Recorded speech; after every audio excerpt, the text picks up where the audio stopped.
ഞങ്ങളൊക്കെ സുധാകരൻ സാർ എന്നാണ് വിളിക്കുന്നത്. അത് ബഹുമാനം കാണിക്കാൻ ആണ് സാധാരണ സാറെന്ന് ചേർക്കുന്നത്. പക്ഷെ ഞങ്ങളെല്ലാം കൊല്ലത്ത് SFI പ്രവർത്തകരായി വരുമ്പം സഖാവ് ജി സുധാകരൻ സാറ് വിദ്യാർത്ഥി പ്രസ്ഥാനത്തിന്റെ നേതാവും പാർട്ടിയുടെ നേതാവും യുവജന അന്നത്തെ KSYFന്റെ നേതാവും ഒക്കെ ആയിരിക്കുമ്പോൾ തന്നെ പഠിപ്പിക്കുകയും ചെയ്യുമായിരുന്നു. അങ്ങനെയാണ് ഈ സാറെന്നുള്ള സംബോധന വ്യാപകമായിട്ടുണ്ടായത്. മറ്റു കാര്യങ്ങൾ സുധാകരൻ സാർ പറഞ്ഞു കഴിഞ്ഞു. കോളയത്തോട് പാർട്ടി ഓഫീസിലും പിന്നെ ബോയ്സ് ഹൈസ്കൂൾ ജംഗ്ഷനിലുള്ള അതിനു മുമ്പുള്ള ചെറിയ ഓഫീസിലും നമ്മുടെ ഇവിടുത്തെ കുറുപ്പ് KNP കുറുപ്പ് എന്ന് വിളിക്കുന്ന അദ്ദേഹം ഒന്ന് ദേശാമാനിയുടെ ലേഖനായിട്ട് അവിടെയുണ്ട്. അപ്പം അന്നത്തെ കാര്യങ്ങളെല്ലാം വളരെ ചുരുക്കം വാക്കുകളിൽ പറഞ്ഞു. ഞങ്ങളുടെ ഈ പഴയകാല ഓർമ്മകളിൽ ഞങ്ങൾക്ക് രണ്ടുപേർക്കും കോമൺ ആയിട്ടുള്ളൊരു ഘടകം, കുറച്ചുകാലം ഞാൻ ആലപ്പുഴയും വന്ന് പ്രവർത്തിച്ചിട്ടുണ്ട്. സുധാകരൻ സാറ് കൊല്ലത്ത് പ്രവർത്തിച്ചു, അതിനുശേഷം കുട്ടനാട്ട് ഏരിയ സെക്രട്ടറി, ബാക്കിയെല്ലാം നിങ്ങൾക്കറിയാം.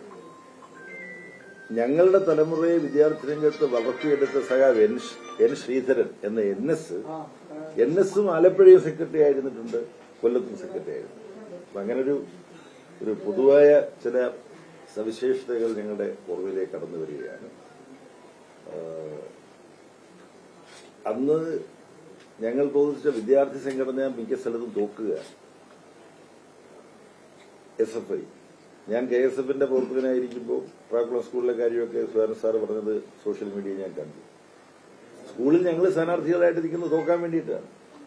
കൊല്ലം SM കോളേജിൽ വരുമ്പോഴും സുധാകരൻ സാറിന്റെ സമയത്ത് ചില സീറ്റുകൾ ജയിച്ചിരുന്നു, പക്ഷെ പിന്നെയും കേസ് ജയിക്കും. അപ്പം അടികൊള്ളുക, ഗുണ്ടാമർദ്ദനമേൽക്കുക, ജയിലിൽ പോവുക, വിദ്യാർത്ഥി യൂണിയൻ തെരഞ്ഞെടുപ്പിൽ മത്സരിച്ചാൽ തോൽക്കുക, ഇങ്ങനെയുള്ള അനുഭവങ്ങളാണ് അന്ന് ഏറെ ഉണ്ടായിരുന്നത്. അതെല്ലാം അഭിമുഖീകരിക്കാൻ തയ്യാറായിട്ടാണ് ആ കാലഘട്ടത്തിൽ പ്രസ്ഥാനം വിദ്യാർത്ഥി രംഗത്താണെങ്കിലും യുവജന രംഗത്താണെങ്കിലും ഉള്ളത്. കുട്ടനാട്ടിൽ തലയൊക്കെ അറുത്തുവെച്ച സഖാവിന്റെ തലയൊക്കെ അറുത്തുവെച്ച സംഭവങ്ങളുണ്ട്.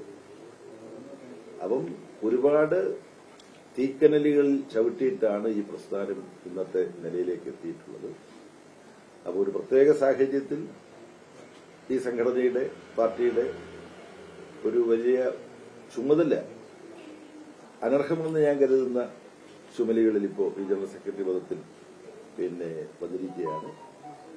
സുധാകരൻ സാറിനെ പോലുള്ളവർ, പിന്നെ കുറച്ചുകാലം ഞാൻ പ്രവർത്തിച്ച പുന്നപ്രവയലാറിന്റെ പാരമ്പര്യമുള്ള ആലപ്പുഴ ജില്ലയിലെ സഖാക്കൾ, അതുപോലെ രാജ്യത്തിന്റെ നാനാഭാഗത്തുമുള്ള സഖാക്കൾ, അവരിലെല്ലാമുള്ള കരുത്തും ശക്തിയും നമുക്ക് ഒരുമിച്ച് ചേർത്ത് പ്രവർത്തിക്കാനും പോരാടാനും കഴിഞ്ഞാൽ ഈ പറഞ്ഞ പോലെ ഇടതുപക്ഷ പ്രസ്ഥാനങ്ങൾക്കും കമ്മ്യൂണിസ്റ്റ് പാർട്ടിക്കും ഇന്നുള്ള സ്വാധീനം പല മടങ്ങ് വർദ്ധിക്കേണ്ടതുണ്ട്.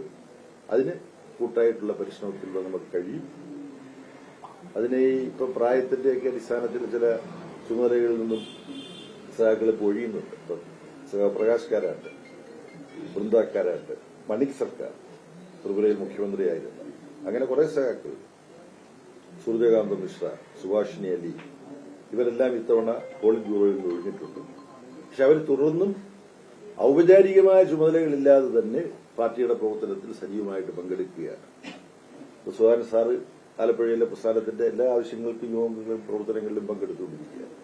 അപ്പൊ പുതിയ ചില സംഘടനാ രംഗത്ത് പുതിയ ചില മാതൃകകൾ വളർത്തിയെടുക്കാൻ ശ്രമിക്കുന്നുണ്ട്. അതിന്റെ ഗുണവും അതിന്റെ പോരായ്മകളും ഒക്കെ പരിശോധിച്ചുകൊണ്ട് ഈ കാര്യങ്ങളെല്ലാം ഉചിതമായ തീരുമാനം സംഘടനാ രംഗത്ത് കൈക്കൊള്ളാൻ പാർട്ടി കോൺഗ്രസ് തീരുമാനിച്ചിട്ടുണ്ട്.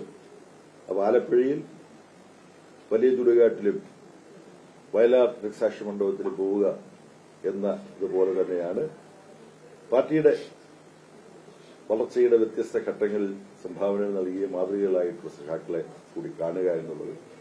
അപ്പം സുധാകരൻ സാറിന്റെ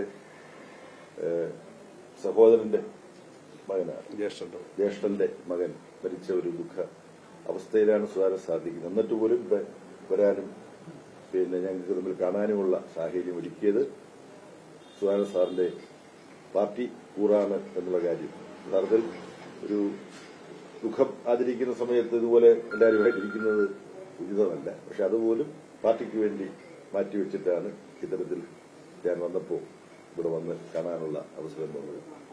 അവന്റെ ജ്യേഷ്ഠന്റെ മകന്റെ അകാലത്തിലുള്ള വേർപാടാണ്. 44 വയസ്സോ മറ്റുള്ളപ്പോഴാണ് മരിച്ചത്. അത് വളരെ ദുഃഖകരമാണ്.